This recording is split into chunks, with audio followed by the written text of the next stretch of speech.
Assalamualaikum warahmatullahi wabarakatuh. Sobat khair, selamat pagi. Bagaimana kabar kalian hari ini? Semoga sehat selalu. Yuk kita belajar bersama. Namun sebelum kita memulai pembelajaran hari ini, marilah kita berdoa dulu bersama-sama. Bismillahirrahmanirrahim. Rabbi zidni ilma warzuqni fahma waj'alni minas sholihin. Semoga kita semua mendapatkan ilmu yang bermanfaat fit dini wa dunya wal akhirah. Amin amin ya rabbal alamin. Hari ini kita akan mempelajari tentang anjuran untuk menginfakkan harta.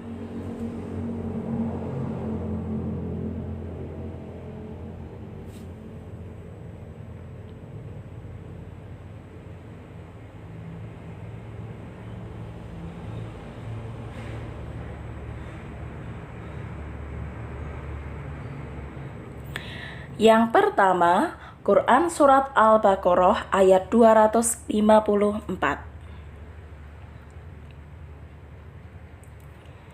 Yuk kita baca sama-sama. A'udzu billahi minasyaitonir rajim. Bismillahirrahmanirrahim. Ya ayyuhalladzina amanu anfiqu mimma razaqnakum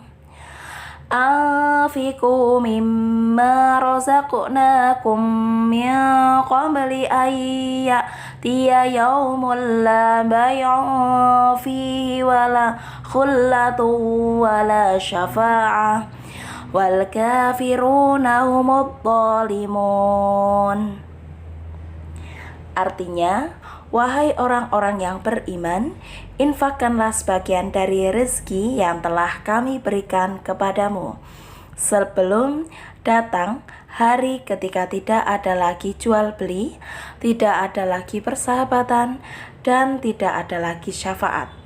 Orang-orang kafir itulah orang yang zalim. Pertanyaan yang pertama, tulislah surat Al-Baqarah ayat 254 beserta artinya. Yang kedua, tafsir Quran surat Al-Baqarah ayat 254.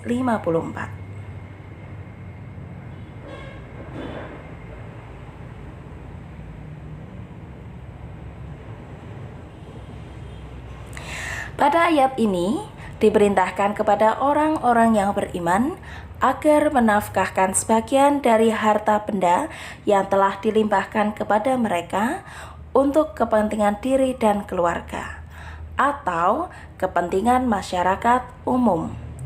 Mereka harus ingat bahwa akan datang suatu hari di mana tidak ada lagi kesempatan bagi mereka untuk membelanjakan harta benda tersebut. Sebab pada hari itu terjadi hari kiamat yang diikuti oleh hari pembalasan. Tidak ada lagi teman karib yang akan memberikan pertolongan, dan tidak ada lagi orang-orang yang dapat menyelamatkan dan memberikan bantuan. Harta benda dan anak cucu pun tak dapat memberikan pertolongan apa-apa kecuali orang yang datang menghadap Tuhan dengan hati yang suci dan amalan yang banyak. Orang yang tidak mau membelanjakan harta bendanya di dunia untuk kepentingan umum atau fisabilillah adalah orang yang mengingkari nikmat Allah. Dengan demikian, mereka akan menjadi orang yang zalim terhadap diri sendiri dan terhadap orang lain. Zalim terhadap diri sendiri adalah karena dengan keingkaran itu dia akan mendapat azab dari Allah. Zalim terhadap orang lain karena dia enggan memberikan hak orang lain yang ada pada harta bendanya itu, baik berupa zakat yang telah diwajibkan kepadanya maupun sedekah dan berbagai sumbangan yang dianjurkan oleh agama.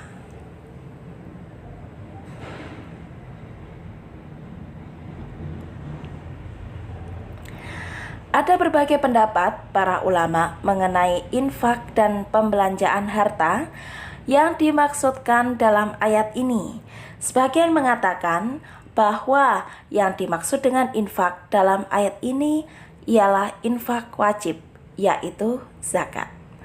Karena di akhir ayat ini Allah menyebut orang-orang yang tidak mau berinfak itu sebagai kafir.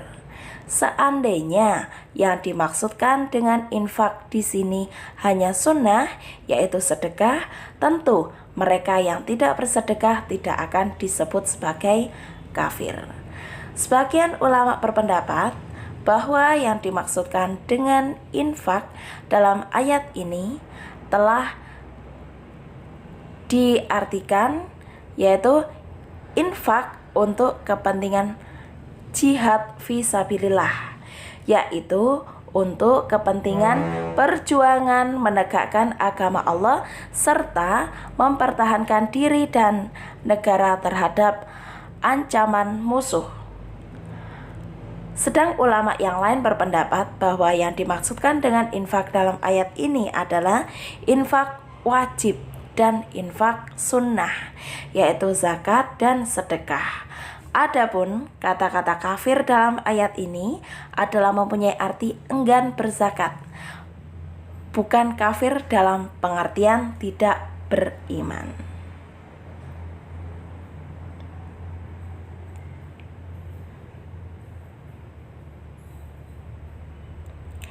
Harta benda merupakan pengertiannya menurut Islam mempunyai fungsi sosial.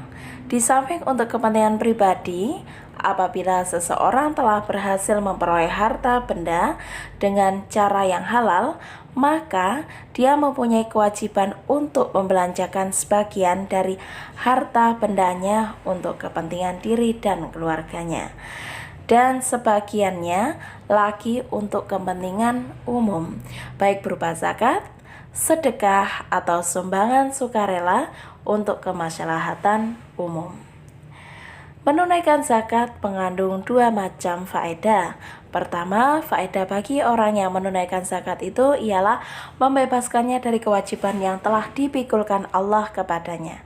Dengan demikian, dia akan memperoleh ridho dan ganjarannya, dan juga akan menghilangkan sifat kikir dari dirinya.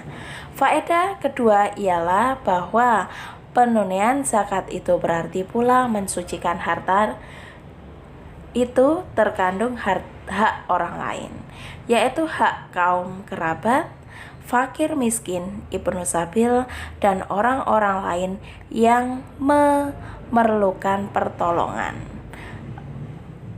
Dalam surat At-Taubah ayat 103, Ar-Rum ayat 38, Al-An'am ayat 141, dan Az-Zariyat ayat 19.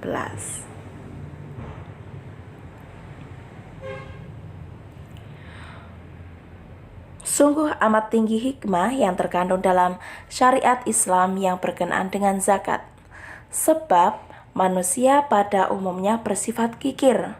Apabila dia berhasil memperoleh harta benda, berat hatinya untuk membelanjakan harta bendanya untuk kepentingan orang lain. Bahkan ada pula orang yang enggan membelanjakan harta bendanya bagi kepentingan dirinya sendiri, padahal dia telah bersusah payah mengumpulkannya. Kalau dia ingat bahwa pada suatu ketika dia akan meninggalkan dunia fana ini dan meninggalkan harta benda itu, niscaya dia tidak akan bersifat kikir. Agama Islam telah menunjukkan obat yang sangat manjur untuk membasmi penyakit bakhil dari hati manusia. Islam memberikan didikan dan latihan kepada manusia untuk bersifat dermawan, murah hati, dan suka berkorban untuk kepentingan diri sendiri dan kepentingan orang lain. Ialah dengan peraturan zakat dan sedekah dalam surat Al-Baqarah ayat 245, 261, 265, 274, dan surat An-Nur ayat 22.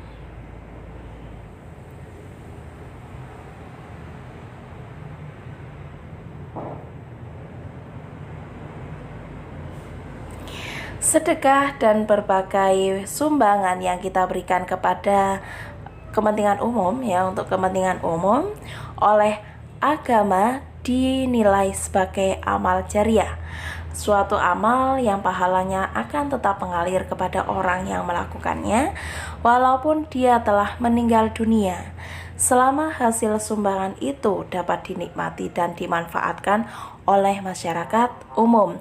Dan penunaian zakat dan sedekah diperlukan sifat yang ikhlas, yaitu mencari ridha Allah dan terjauh dari sifat riya, ingin dipuji dan disanjung oleh manusia. Menunaikan zakat dan sedekah dalam merupakan manifestasi dari rasa iman dan syukur kepada Allah yang telah menjanjikan akan menambah rahmatnya kepada siapa saja yang mau bersyukur. Sebaliknya, orang-orang yang tidak mau bersyukur sehingga dia enggan berzakat dan bersedekah telah diancam dengan azab di hari kemudian. Sesungguhnya jika kamu bersyukur, niscaya aku akan menambah nikmat kepadamu. Tetapi jika kamu mengingkari nikmatku, maka pasti azabku sangat berat. Quran Surat Ibrahim ayat 7. Pertanyaan yang kedua, apa yang dimaksud infak dalam surat Al-Baqarah ayat 254? Jelaskan. Pertanyaan yang ketiga, jelaskan pengertian zalim terhadap diri sendiri sesuai dengan surat Al-Baqarah ayat 254.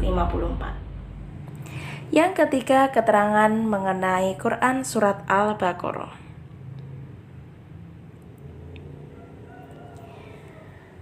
Surat Al-Baqarah yang 286 ayat itu turun di Madinah, yang sebagian besar diturunkan pada permulaan tahun hijrah, kecuali ayat 281 diturunkan di Mina pada Haji Wada atau Haji Nabi Muhammad SAW yang berakhir.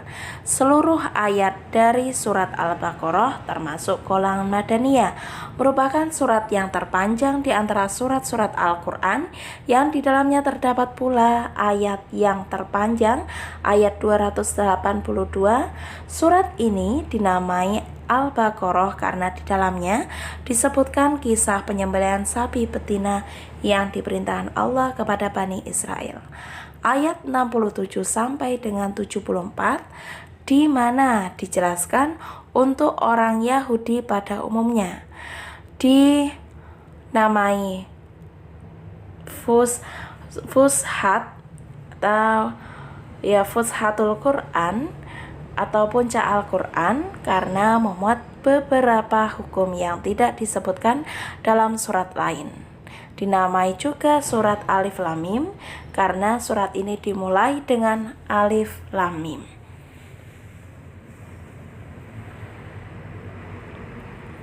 Terima kasih.